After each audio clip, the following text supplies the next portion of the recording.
Palavra do Senhor em Gálatas, capítulo 2, versículo 19 a 21, diz o seguinte: porque eu, mediante a própria lei, morri para a lei, a fim de viver para Deus.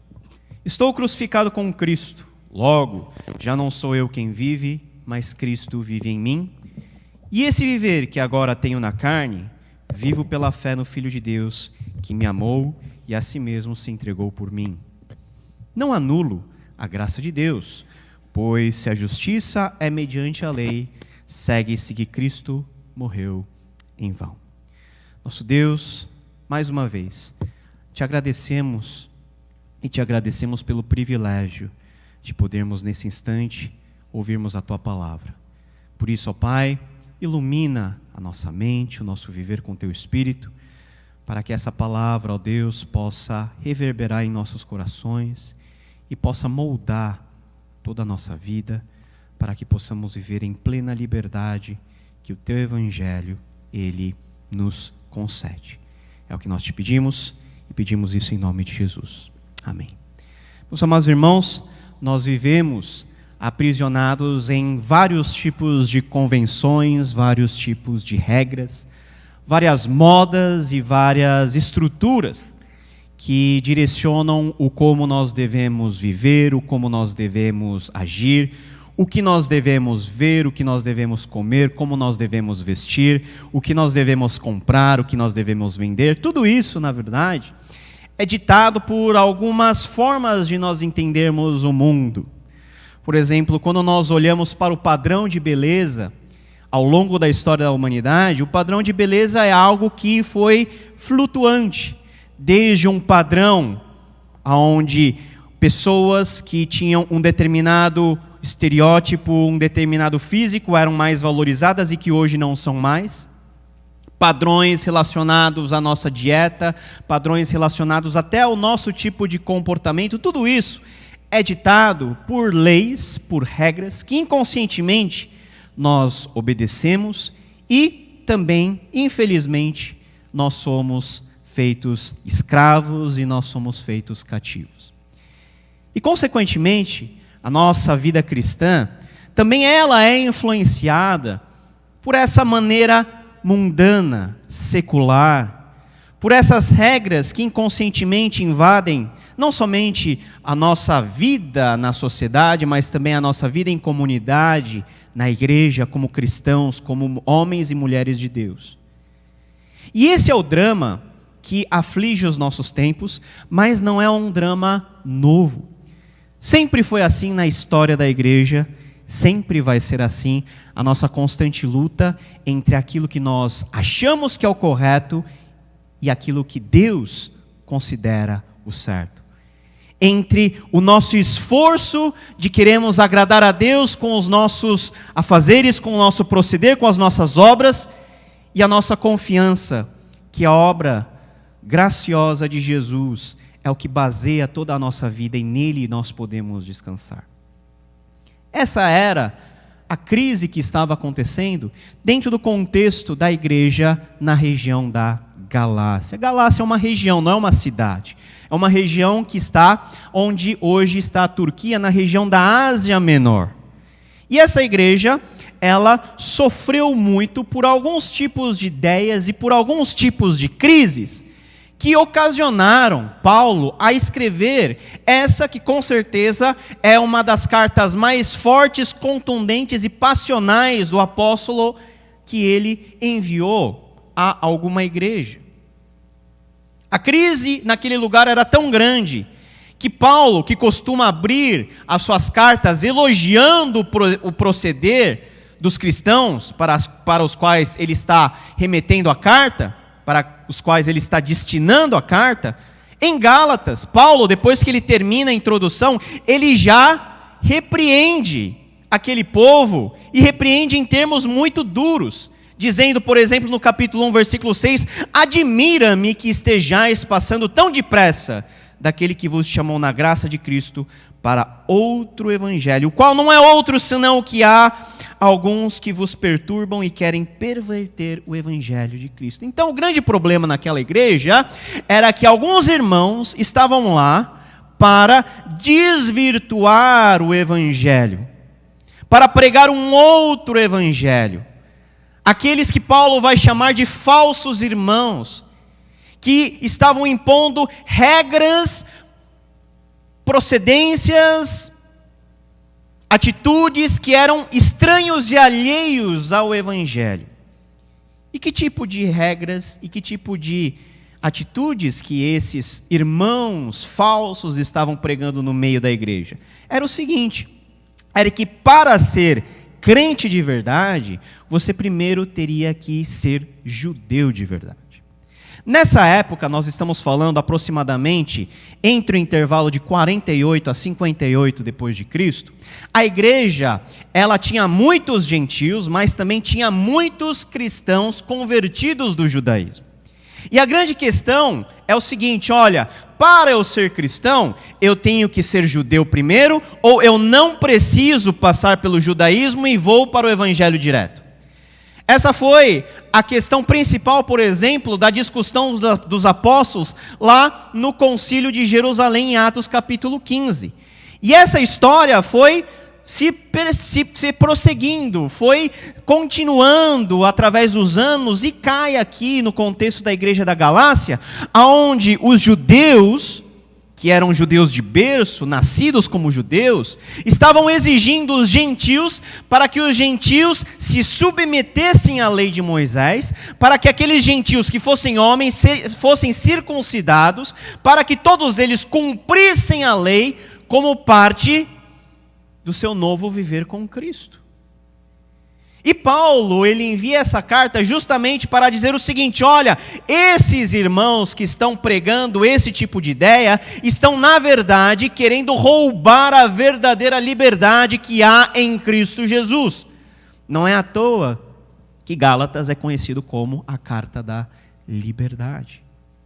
Como ser livre numa situação em que nós estamos aprisionados a regras e a convenções? Como ser livre numa situação onde eu tenho de um lado Cristo, que é o cumprimento da lei, e de outro lado pessoas dizendo que eu preciso me submeter à lei para chegar a Cristo? Eu não preciso simplesmente, e é insuficiente o batismo. Não, você tem que ser circuncidado. Você não pode ter aquela dieta que os judeus não podem comer. Você não pode comer carne de porco, por exemplo. Coisa que lá atrás, no concílio de Jerusalém, já havia sido resolvido, volta de uma maneira requentada aqui no contexto da igreja da Galácia. Eram os cristãos que nós conhecemos como cristãos judaizantes, que estavam pervertendo a essência do evangelho. Hoje também, dentro desse mundo e dentro dessas circunstâncias onde nós somos bombardeados por milhões de fontes de informação, é muito possível que o nosso evangelho, a nossa visão do evangelho realmente puro, tenha sido de alguma forma minado e desvirtuado por pequenas ideias que nós catamos aqui, que nós escutamos acolá, e que com o passar do tempo vão se acumulando, e você percebe que você não está mais no caminho do evangelho puro e verdadeiro, e você está praticando qualquer outra coisa que não é aquilo que Jesus pregou e que os apóstolos também proclamaram. E para nós sabermos se aquilo que eu conheço do evangelho, aquilo que eu sei do evangelho é realmente o evangelho de Jesus Cristo, eu preciso de alguns parâmetros, e é justamente esses parâmetros que o apóstolo Paulo, ele nos ensina nesse final do capítulo 2, e ele se coloca como exemplo. Paulo diversas vezes faz isso. Em vez de falar de outra pessoa, Paulo fala de si, do relacionamento que ele tem com Jesus Cristo e de como o evangelho mudou a vida dele. Ele, para os seus ouvintes, é a maior prova da graça de Jesus Cristo. Ele, o próprio apóstolo Paulo, é a maior evidência física que todos possam ver, ouvir e tocar daquilo que Jesus faz e continua fazendo. Muitas vezes o evangelho que nós cremos é uma ideia, é uma teoria, é uma ideologia que nós somos incapazes de materializar. somos incapazes de colocar em prática. Mas Paulo, ele coloca sempre a vida dele sobre a mesa, falando o seguinte: olha, olhem para mim, olhem para aquilo que Cristo fez em mim e olhem para aquilo que eu faço por amor do Evangelho de Cristo. E Paulo, ele começa a falar do fundo do coração dele, a partir de toda a experiência da vida dele. E nesse trecho ele nos ensina 3 coisas que são essenciais e para as quais o Evangelho nos aponta. Em primeiro lugar, o Evangelho de Jesus Cristo nos aponta para a cruz. Versículo 19: porque eu, mediante a própria lei, morri para a lei, a fim de viver para Deus. Estou crucificado com Cristo. Porque eu, mediante a própria lei, morri para a lei. O apóstolo Paulo afirma que nada daquilo que ele tinha, nada daquilo que ele possuía, nada daquilo que dava razão para que Paulo se orgulhasse. Lá em Filipenses capítulo 3, a partir do versículo 4, Paulo vai dizer que ele tinha muitas coisas que lhe davam orgulho em termos humanos. Ele era judeu de judeu, dos fariseus ele era o mais zeloso, ele era da tribo de Benjamim, israelita da nata. Mas quando ele teve o encontro com Jesus, naquele caminho rumo a Damasco, onde ele estava indo para perseguir os crentes, e ele viu Cristo ressurreto na sua frente, Paulo, naquele instante, ele morreu para tudo isso. Naquele instante, Paulo morre para tudo aquilo que lhe dava algum tipo de porto seguro na sociedade, dava algum tipo de alento, dava algum tipo de motivo para se colocar diante das pessoas como alguém relevante. Por quê? Porque Paulo tem um encontro com aquele que realmente importa, que é Jesus Cristo. E muitas vezes aquilo que nós somos, aquilo que nós fazemos, o nosso histórico familiar, as pessoas às vezes chegam para mim e falam o seguinte: eu sou a 3ª geração de crente na minha família, eu sou a 4ª. E a grande pergunta é: e daí? Eu frequento a igreja há não sei quantos anos. Ok? E? Eu frequento a escola bíblica dominical desde quando eu tinha 2 anos de idade. Ok, e agora? O que você tem feito com tudo isso? O apóstolo Paulo, na medida em que ele teve esse encontro com Cristo, ele enterra tudo aquilo que humanamente dava motivos para ele se orgulhar. Por quê? Porque ele teve um encontro com aquele que realmente importa, que é Jesus Cristo. Ele tem a convicção de que nada do que ele fez era capaz de lhe dar paz, de lhe salvar, de lhe trazer perdão dos pecados. Nada daquilo era suficiente para a salvação. Tudo aquilo que Paulo tinha era uma tentativa de autojustificação. Eu querendo fazer alguma coisa para de alguma maneira melhorar, apaziguar, amenizar a dor de consciência que eu tenho em relação a Deus.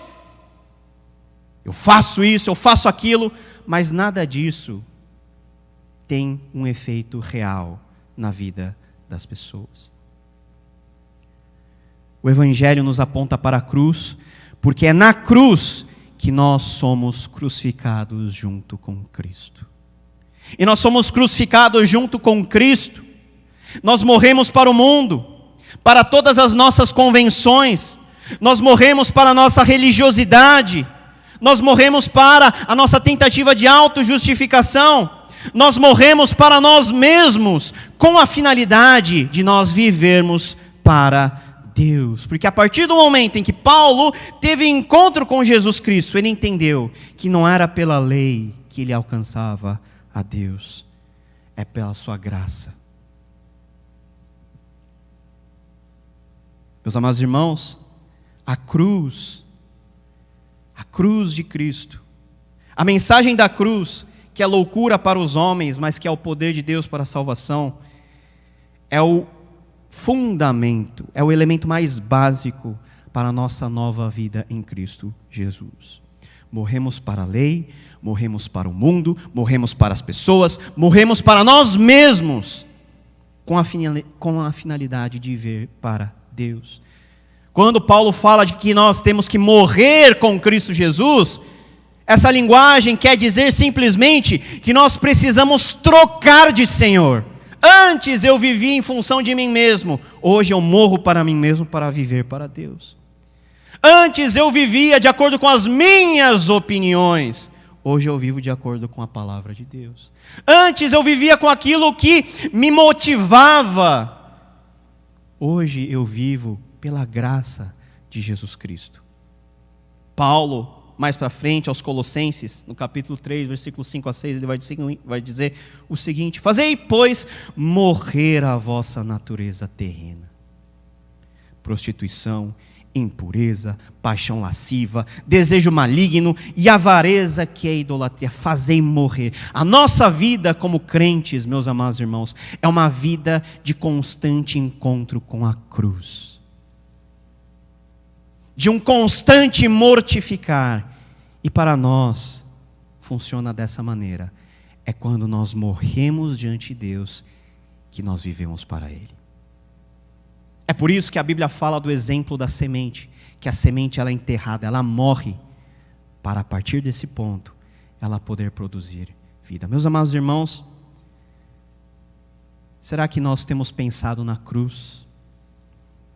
Será que nós temos colocado a nossa vida na cruz, para ser crucificado dia a dia em Cristo Jesus? Quantos aqui querem viver? Todos nós queremos viver, mas o grande segredo do Evangelho é que para viver você tem que morrer primeiro.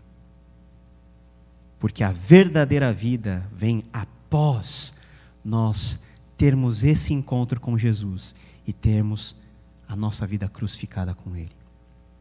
Você vive de acordo com as suas paixões, você vive de acordo com as suas opiniões, você vive de acordo com o seu proceder, com aquilo que você acha correto e certo? Coloque tudo isso aos pés da cruz, porque é lá que a nossa mente é transformada, é lá que essa natureza pecaminosa, ela é submetida, para que Cristo possa viver por meio de nós. Segunda coisa que Paulo nos ensina, que o Evangelho nos aponta, em primeiro lugar para a cruz, mas em segundo lugar para a realidade da fé. Versículo 20: logo já não sou eu quem vive, mas Cristo vive em mim, e esse viver que agora tenho na carne, vivo pela fé no Filho de Deus que me amou e a si mesmo se entregou por mim. Uma vez que eu fui crucificado com Cristo, a conclusão que Paulo chega é: logo já não sou eu quem vive, mas quem vive em mim? Cristo vive em mim. Isso não quer dizer que a sua inteligência é anulada, que as suas vontades passam a ser irrelevantes. Muito pelo contrário. Quando você morre com Cristo para que Cristo possa viver em você, é o ato de você colocar à disposição de Jesus tudo aquilo que você tem, tudo aquilo que você é. Os seus dons, talentos, a sua habilidade, a sua saúde, o seu bem-dispor mental, tudo isso que antes você usava para os seus próprios prazeres, agora, porque você morreu na cruz com Cristo, você coloca tudo isso à disposição de Jesus, que vive em mim. No momento em que nós nos rendemos a Cristo, a nossa vida já não é mais nossa, mas passa a ser de Jesus. Mas esse negócio de vida em Cristo é um negócio meio subjetivo, não é? E o apóstolo Paulo, ele continua a nos explicar o que é essa nova vida que nós vivemos e como nós devemos viver. E ele diz o seguinte: e esse viver que tenho agora na carne, ou seja, Deus, Ele, por sua soberania e providência, Ele permite que nós, mesmos salvos, estejamos vulneráveis a este mundo, estejamos com os pés neste mundo, nessa terra, vivendo até não sei quando. Como que eu faço para viver? Desde o momento em que eu aceitei Jesus Cristo, que Jesus converteu o meu viver, até o momento que eu for chamado por Deus, ou quando Cristo voltar. Como que eu faço? Como que eu lido com esse intervalo, que para alguns são 20, 30, 40, 50, 60, 70, 80 anos. Para outros pode ser dias ou meses. E agora, esse viver que agora tenho na carne, vivo pela fé. Fé em quem? No Filho de Deus, que me amou e a si mesmo se entregou por mim. De acordo com Paulo, quando nós nos encontramos com Jesus Cristo, quando a nossa natureza carnal é crucificada com Cristo, nós encontramos o motivo e a razão que explica o porquê nós existimos. Nós existimos para viver em fé, e fé em Deus, em fé no Senhor Jesus Cristo. E essa fé foi nos dada como dom de Deus por um preço muito alto, pelo preço exatamente da vida de Jesus, que nos amou e foi sacrificado em nosso favor. Note que a fé, ela está atrelada com a vida. Muitas pessoas imaginam a fé nesses termos. A fé, eu preciso de fé para ser salvo. Legal. Paulo vai ensinar isso em Romanos capítulo 5, versículo: justificados, pois, mediante a fé, temos paz com Deus. Ok, mas e depois? A fé não é apenas um passe de mágica que te conduz ao céu, ou que te dá um passe livre para a salvação.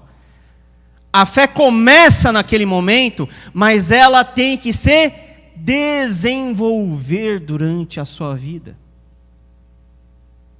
A fé que te capacita e que te permite ter um encontro com Deus sem reservas é a mesma fé que deve conduzir cada momento da nossa existência, para que de fé em fé e glória em glória nós possamos estar exatamente no lugar onde Deus quer que a gente esteja, fazendo exatamente aquilo que Deus quer que a gente faça. A fé em Cristo deve ser na nossa vida um constante aperfeiçoar, para que nós possamos ser conforme a imagem e semelhança de quem? De Jesus Cristo, que morreu por nós. A fé, meus irmãos, tem como foco Jesus Cristo. E a fé é a nossa resposta em relação ao sacrifício de Jesus Cristo. Deus, Ele enviou o seu Filho para morrer na cruz, e esse é o sentido do Natal. O Natal só faz sentido quando é colocado em perspectiva junto à cruz e à ressurreição. E quando nós contemplamos o sacrifício de Jesus, nós vemos o amor de Deus, porque é exatamente isso que Paulo fala, que Deus enviou o seu Filho por amor. Esse Filho de Deus que me amou e a si mesmo se entregou por mim, Ele se doou por amor. Para quê? Para que nós pudéssemos viver nele com fé. E fé aqui tem o sentido de confiança. Confiar em Jesus.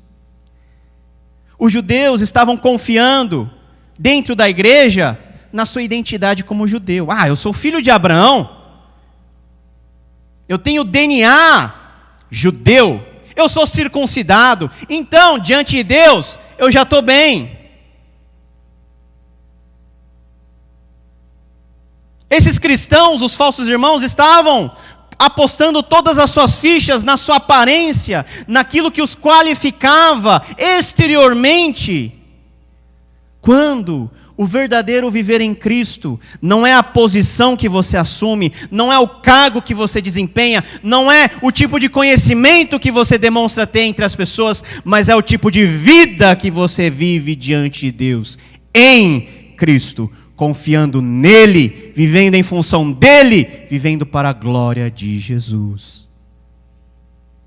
O quanto nós temos vivido dessa forma. Nós não somos zumbis que simplesmente morreram com Cristo, estamos esperando, deitados em berço esplêndido, Jesus voltar. Se nós morremos, Agora nós precisamos viver a verdadeira vida, que é uma vida pautada onde? Na fé. Fé. Meus amados irmãos, quem passa pela cruz para viver com fé, em fé, confiando no Senhor Jesus em todos os momentos. E hoje é o dia para nós podermos diante do Senhor renovar a nossa confiança nele, não pautado naquilo que a gente acha correto, mas baseado na sua revelação, na encarnação, na pessoa de Jesus Cristo. Enquanto muitos fazem as tais resoluções para o ano de 2022, eu tenho uma resolução que sempre faz parte da minha lista, que é perder 5 quilos. Né? Nunca consegui perder. Né? Ganhar é fácil, perder, né? Realmente com muita oração e jejum. Mas isso é passageiro. Isso daí não conta muito no final. Mas a verdadeira resolução que nós precisamos fazer ao sair por esses portões é: Senhor, este ano que vem, a partir de agora, eu quero confiar mais no Senhor. Eu quero viver confiando mais no Senhor. Eu quero viver por meio da fé no Filho de Deus que me amou e assim entregou por mim. Eu quero ser uma resposta ao amor derramado na cruz, aonde eu morri e a partir de onde eu tenho uma nova vida. Que esse seja a nossa oração neste momento. E em terceiro lugar, meus irmãos, o apóstolo Paulo nos ensina que o Evangelho nos aponta para a graça. A justiça de Deus, ela não pode ser alcançada pelo esforço humano. O ser humano nunca é a solução. O ser humano faz parte do problema e é a origem de todo o problema.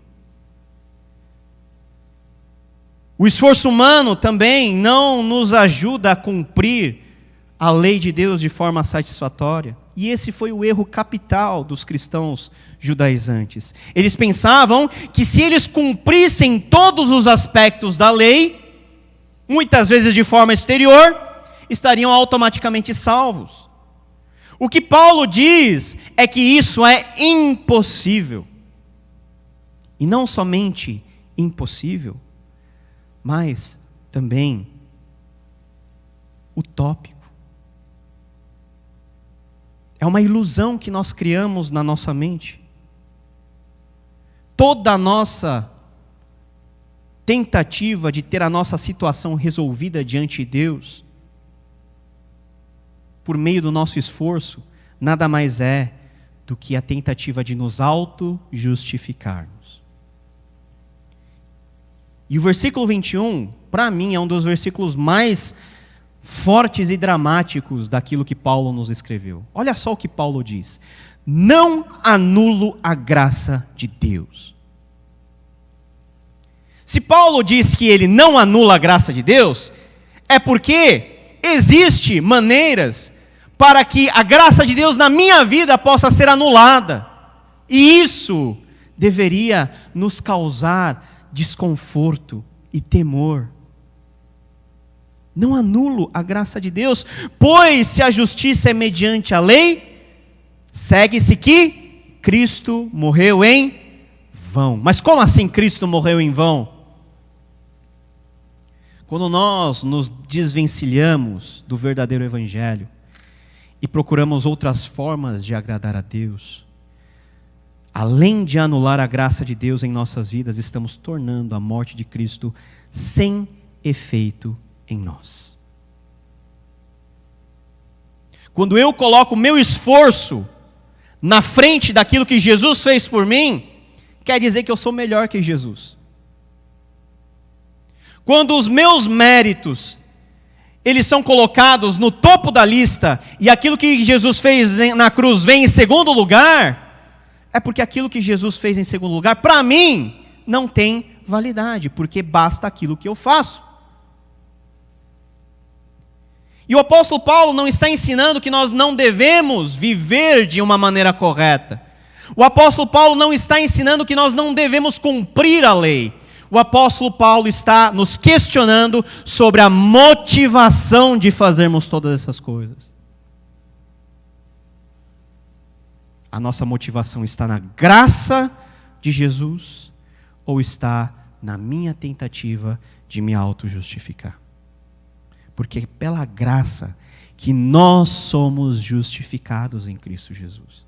Pela graça é que Jesus morreu na cruz para que aquilo que Jesus fez possa ter aplicação na minha e na sua vida, no sentido de que nós não precisamos fazer mais nada para sermos salvos. Pelo contrário, dependermos, confiarmos e crermos que Jesus fez tudo em meu lugar, para que crendo nele eu seja salvo, para que a partir deste momento que eu sou salvo, aí sim eu possa viver uma verdadeira vida em liberdade, cumprindo a palavra de Deus, guardando a lei, não porque isso me auto-justifica, mas porque isso agrada a Deus. Quando nós não conhecemos a Jesus, nós cumprimos a lei não para agradar a Deus, mas para me satisfazer. Porque isso traz um sentimento bom. É que nem ajudar alguém a atravessar a rua. É legal ajudar alguém a atravessar a rua? É legal. Depois que você ajuda, você fica, né? Você fica anestesiado com aquela emoção. Eu fiz algo de bom hoje. Eu fiz algo de bom.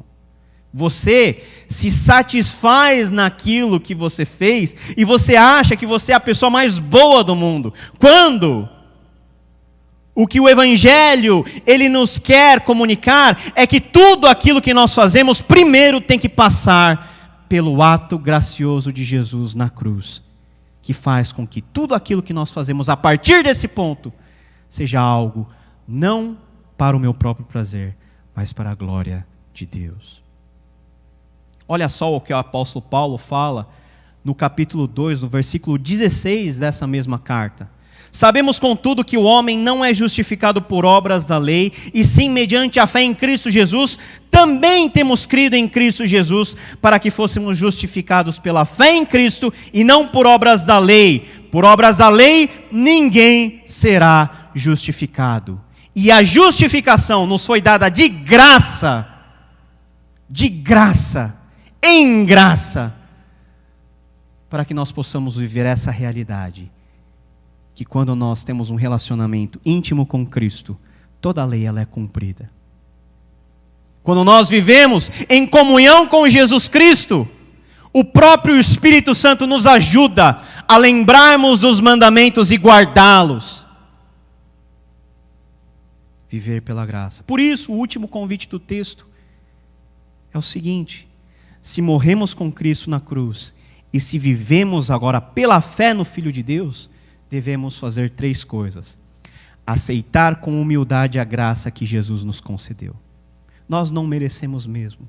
É pela fé que nós tomamos posse da graça de Jesus. Aceite de forma humilde. Viva, em segundo lugar, de acordo com essa graça, desfrutando da verdadeira liberdade que há no Espírito Santo. Essa graça, ela nos liberta. Ela nos liberta de todas as convenções sociais. Vocês não imaginam o drama que nós encontramos nos gabinetes pastorais, quando jovens e adolescentes vêm sentar na nossa frente e dizer que eles têm a impressão que eles são feios, malquistos, por causa de alguma qualificação física. Quem disse, quem estabeleceu essa regra? Esse mundo perverso. Quando que, aos olhos de Deus, Ele nos contempla, Ele nos olha com um olhar de bondade, de amor e de misericórdia. Porque se Ele morreu por mim, se Ele morreu por você, é porque você tem valor para Ele. Viva de acordo com essa graça. E essa graça é que vai fazer você andar de cabeça erguida em meio a esse mundo que vem constantemente a pisar nos crentes, a falar que os crentes são extremistas. O único motivo de nós nos orgulharmos é na graça de Jesus Cristo. E em terceiro lugar, se nós aceitamos a graça, se nós vivemos a graça, o que nós devemos fazer é anunciar a graça de Cristo a todos. Não anulo a graça de Deus, pois Se a justiça é mediante a lei, segue-se que Cristo morreu em vão. Meus amados irmãos, nos submetemos às regras de conduta e comportamento da nossa sociedade para termos e para sermos bem vistos e aceitos e viver um virtual estado de felicidade e de liberdade. E muitas vezes aprisionamos a nossa relação com Deus a estas regras e a minha própria forma de entender a Deus, o meu esforço de tentar agradá-lo. E o convite do Espírito Santo por meio deste texto é que tenhamos toda a nossa vida baseada nesses 3 pilares para os quais o Evangelho nos aponta. A cruz de Cristo, onde nós morremos para tudo e para todos. A fé que nos faz viver a verdadeira vida em Cristo Jesus. E por fim a graça que nos faz depender e viver única e exclusivamente por meio daquilo que Jesus fez por nós. Com a vinda de Jesus que celebramos ontem, temos o cumprimento de toda a lei. E por isso toda a nossa vida precisa estar baseada em Cristo, a nossa rocha, para que nele possamos gozar, viver e aproveitar dos efeitos da sua obra redentiva e viver no Espírito Santo a verdadeira liberdade que passa exatamente por esses 3 pontos que o texto nos expõe. Que Deus nos abençoe em nome de Jesus. Vamos orar?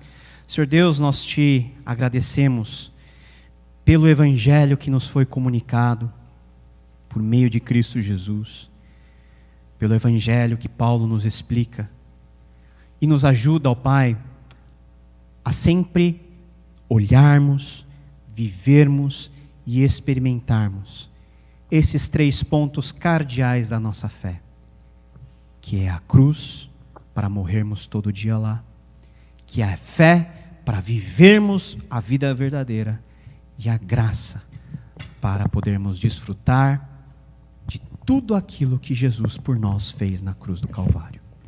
Ajuda-nos, é o que nós te pedimos em nome de Jesus. Amém.